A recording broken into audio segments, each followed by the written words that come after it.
Ao longo da história, mulheres invisíveis quebraram padrões sociais ao fazerem ciência.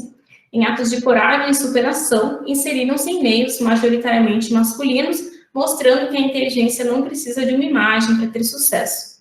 Com a crescente preocupação em inserir estudos sistemáticos e problemas sociotécnicos nas áreas científico-tecnológicas, nesses trabalhos são explorados os aspectos históricos vivenciados por mulheres nesse campo, trazendo uma motivação intelectual interligada às consequências sociais geradas a partir de dificuldades por elas enfrentadas. Além disso, a partir da autopercepção de mulheres participantes de grupos I3E, Women in Engineering, foi realizado um questionário abrangendo tópicos-chave dentro do tema de discriminação de gênero. Durante muitas gerações, as mulheres elas ocuparam um papel coadjuvante na sociedade, sendo as principais funções atribuídas a elas a procriação e a criação dos filhos. Na Idade Média, por exemplo, as mulheres elas eram consideradas seres inferiores, e na ideia dos homens, elas não tinham condições nem de governarem a sua própria vida. Já no Renascimento, a mulher ela passou a intercalar o trabalho e as tarefas do lar, mas ainda com uma remuneração muito inferior quando comparada aos homens, e sem possibilidade alguma da criação de alguma carreira científica, por exemplo. A partir de então, progressos significativos foram sendo conquistados pelas mulheres, mas se sabe que é preciso muita persistência e coragem, com alto risco de serem pouco reconhecidas nesse meio. Então, com o objetivo de entender melhor este fenômeno das discriminações históricas sofridas pelas mulheres, foi realizada uma pesquisa em que mapeou a participação feminina no campo científico-tecnológico em diferentes lugares do mundo a partir do século XVIII. Trazendo um pouco da história de grandes mulheres em carreiras de ciência, tecnologia, engenharia e matemática, começamos com Émilie du Châtelet, a cientista indo contra as crenças defendidas por Isaac Newton, Voltaire e outros estudiosos de que a energia cinética é igual a massa versus velocidade, provou experimentalmente que a energia, na verdade, é proporcional à velocidade ao quadrado. Uma mente brilhante, mas ainda lembrada tão somente como amante de Voltaire. Emily Rowley, quando os responsáveis por um dos maiores projetos de engenharia da história, a Ponte do Brooklyn, não puderam mais coordenar a obra, Emily assumiu a supervisão diária da construção num exemplo de superação e inteligência, aprendeu matemática, resistência dos materiais com seu marido, ingressou na engenharia civil e aos poucos foi conquistando admiração e respeito dos trabalhadores.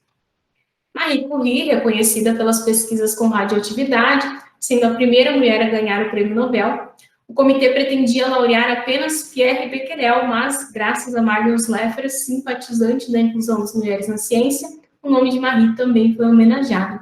E após a morte do marido, ela foi a única pessoa a ser laureada 2 vezes em diferentes categorias científicas.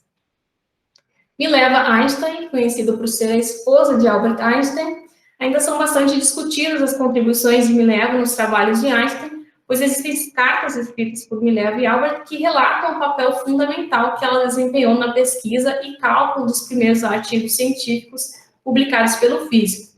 Mileva foi vítima do seu tempo e cultura, já que as mulheres pertenciam aos seus maridos e as vozes individuais eram inaceitáveis.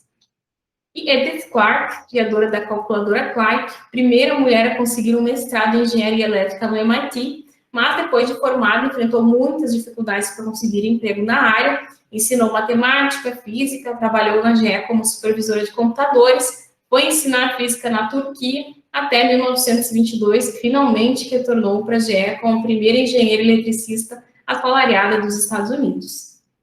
Então, levando em consideração as dificuldades enfrentadas pelas mulheres ao longo de todos esses anos, surgiu uma ideia de avaliar a autopercepção de mulheres engenheiras eletricistas e estudantes de engenharia sobre as dificuldades enfrentadas em meios científico-tecnológicos de maior parte entre os homens em diferentes momentos de suas vidas. Nesse sentido, vários grupos específicos para mulheres engenheiras pertencentes ao I3E foram convidados para responder um questionário em que foi disponibilizado no Google Forms durante o mês de maio deste ano. As instituições participantes estão na tela, como algumas universidades federais do Brasil, e também o método de análise desses dados, que foi pela escala Likert, em que as respondentes especificaram seu nível de concordância com as afirmações relacionadas a diversos temas, como, por exemplo, preconceito, assédio moral e sexual, e o conhecimento da trajetória da vida dessas cientistas em que foram apresentadas na revisão histórica. Então, com o objetivo de coletar experiências de vida para essas mulheres, aliás, dessas mulheres, foi abordada uma área em que fosse possível a colocação de respostas e compartilhamento de depoimentos pessoais mesmo, relacionados ao tema específico da nossa pesquisa. O questionário foi respondido por 41 mulheres na área da engenharia elétrica de idades variadas entre 20 a 67 anos, em diferentes momentos de carreira. Na primeira afirmação do questionário, já sofri preconceito por ser mulher na área da engenharia, a grande maioria das respondentes concordaram plenamente ou parcialmente com a proposição. Isso mostra que o preconceito enraizado na sociedade em relação ao gênero ainda é um peso vivenciado pelas mulheres na carreira de engenharia elétrica. A sociedade, infelizmente, ainda entende que elas são atribuídas quase integralmente as responsabilidades do cuidado com a família e com as tarefas do lar, além da visão de que o raciocínio lógico é atributo exclusivo do cérebro masculino. Dos depoimentos recebidos, nota-se que desde a infância esse preconceito já se faz presente e se faz tão presente na sociedade que até mesmo dificulta a aceitação da empregabilidade feminina na engenharia. Outro diferencial de gênero observado nas respostas da segunda afirmação do questionário, como mulher, sinto que preciso provar minha capacidade muito mais do que os homens, é que essas crenças sociais preconceituosas geram aos profissionais uma constante necessidade de provar as suas competências. A soma das respondentes que concordaram plenamente e parcialmente chegou a 92,68%.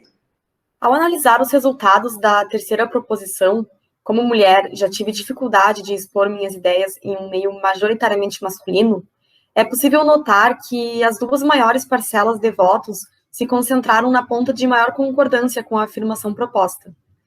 Como observado nos dados coletados, grande parcela dessas mulheres engenheiras ou aspirantes a engenheiras, elas notam essas dificuldades para serem ouvidas.